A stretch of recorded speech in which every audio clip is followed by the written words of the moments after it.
ఆంధ్రప్రదేశ్ శాసనసభ deputy speaker Raghuramakrishnaraju ఆవేదన చెందుతున్నారా అంటే నిజమనే చెప్పాలి. ఎందుకు ఆయన అంతలా ఆవేదన చెందుతున్నారు అంటే కూటమి అధికారంలోకి వచ్చిన తర్వాత కూడా తన కస్టోడియల్ టార్చర్ కేసులో ఇంకా పోలీసు ఉన్నతాధికారులపై చర్యలు తీసుకోవటం లేదని ఆయన ఆవేదన చెందుతున్నారట. అసలు నిందితులను ఇప్పటివరకు విచారించకపోవడంతో ప్రభుత్వ తీరుపై ఆయన అసహనం వ్యక్తం చేస్తున్నారట. నిందితులను సస్పెండ్ చేయాలని కూడా డిమాండ్ చేస్తున్నారు రఘురామ. వాళ్లపై చర్యలకు ఎందుకు భయపడుతున్నారంటూ ప్రశ్నిస్తున్నారు ఆయన. అసలు రఘురామకు న్యాయం జరిగేనా? ఈ కేసు ఎప్పటికీ తేలేను? దీనిపై తాడో పేడో తేల్చుకోవాలని రఘురామ భావిస్తున్నారా? Let us watch the story.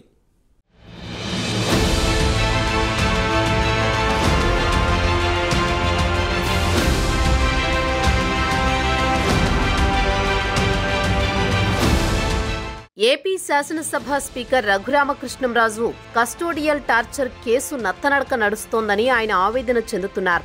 తనను పోలీస్ కస్టడీలో వేధించిన వారిపై చర్యలకు ప్రభుత్వం వెనకడుగు వేస్తుండడం ఆయనకు ఆగ్రహాన్ని తెప్పిస్తోంది. దీంతో ఆయనకు ప్రభుత్వంపై అసహనం ఏర్పడుతోంది. ప్రభుత్వంలో భాగంగా ఉన్నప్పటికీ ఏమీ చేయలేని పరిస్థితి. దీంతో రఘురామకృష్ణంరాజు తన ఆవేదనను వ్యక్తం చేస్తున్నారు. సమయం వచ్చినప్పుడు ఈ విషయంలో తాడోపేడో తేల్చుకుంటాననే రీతిలో ఆయన హెచ్చరికలు జారీ చేస్తుండడం రాజకీయ వర్గాల్లో చర్చకు దారితీస్తోంది.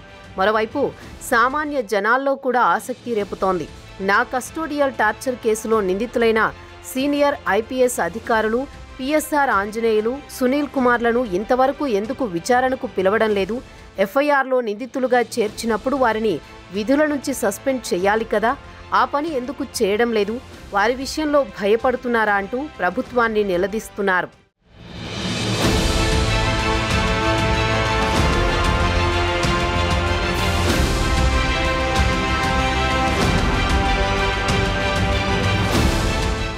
గతంలో వైసీపీ ఎంపీగా ఉన్నప్పుడు పార్టీతో జగన్తో విభేదించి సొంత పార్టీపై జగన్పై అనుచిత వ్యాఖ్యలు చేసినట్లు అప్పట్లో ఆయనపై సిఐడి ద్రోహం కేసు నమోదు చేసింది. ఆ సమయంలో కస్టడీలో తనని చంపడానికి పోలీసులు ప్రయత్నించారని, బయట వ్యక్తులను సైతం తనపై ప్రయోగించారని గుంటూరు పోలీసులకు ఫిర్యాదు చేయడం తెలిసిందే.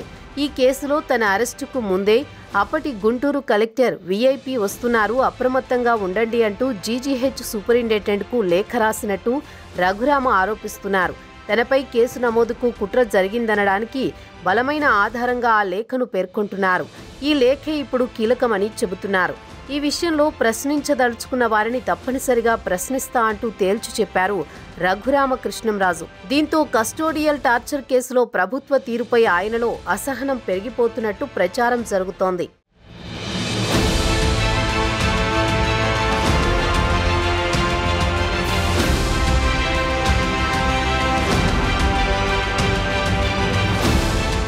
మరోవైపు అప్పటి కలెక్టర్ వివేక్ యాదవ్ను ప్రశ్నించాలని రఘురామరాజు డిమాండ్ చేస్తున్నారు. నా అరెస్టు కన్నా ముందే గుండె జబ్బులు చూసే వైద్యులను సిద్ధం చేసి ఉంచాలని జీజీహెచ్ సూపరింటెండెంట్ ప్రభావతికి కలెక్టర్ ఎలా లేఖ రాశారని రఘురామ నిలదీస్తున్నారు. ఎవరి రిఫరెన్స్ మేరకు ఆయన అలా లేఖ రాయాల్సి వచ్చిందో తెలుసుకోవాలని విచారణ అధికారులను కోరారు. ఒక కేసులో నిందితుడికి ఆరోగ్యం బాగోలేకపోతే వైద్యులను అందుబాటులో ఉంచాలని కేసు దర్యాప్తు అధికారి అడగాలి. అది సరైన పద్ధతి. కానీ కలెక్టర్ కోరడం చూస్తే దీనిలో కుట్రకోణం ఉందని అనుమానాలు వ్యక్తమవుతున్నాయన్నారు.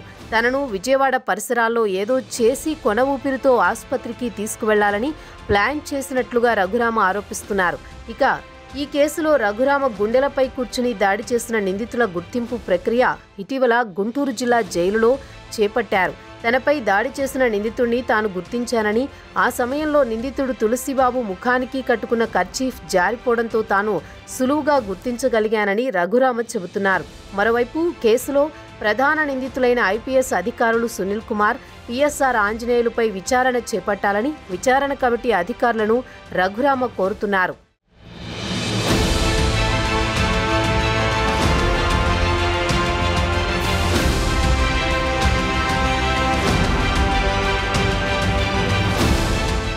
గతంలో ఎన్నడూ లేనట్లు రఘురామకృష్ణంరాజు స్వరం పెంచి మాట్లాడడంతో కేసు విచారణపై ఆయన అసంతృప్తితో ఉన్నారనే అభిప్రాయం వ్యక్తమవుతోంది. కూటమి ప్రభుత్వంలో కీలక పదవిలో పనిచేస్తున్న తనకే న్యాయం దక్కకపోతే ఎలా అనేది ఆయన ఆవేదనగా కనిపిస్తోంది. మరోవైపు ఈ కేసులో నిందితుడిగా ఉన్న తులసిబాబుకు ఒక టీడీపీ ఎమ్మెల్యేతో సన్నిహిత సంబంధాలుండడంతో పలు అనుమానాలకు దారితీస్తోందని రాజకీయ విశ్లేషకులు భావిస్తున్నారు. ఐపీఎస్ అధికారి సునీల్ కుమార్తో కూడా తులసిబాబుకు సంబంధాలున్నట్టు తెలుస్తోంది. ఈ విషయంలో పార్టీ కూడా ఆ ఎమ్మెల్యేను ప్రశ్నించకపోవడంపై రఘురామ రగిలిపోతున్నారని చెబుతున్నారు. సమయం కోసం చూస్తున్నారని, ఈ విషయంలో తాడో పేడో తేల్చుకోవాలని ఆయన భావిస్తున్నట్లు ప్రచారం జరుగుతోంది. చూడాలి మరి ఏం జరుగుతుందో.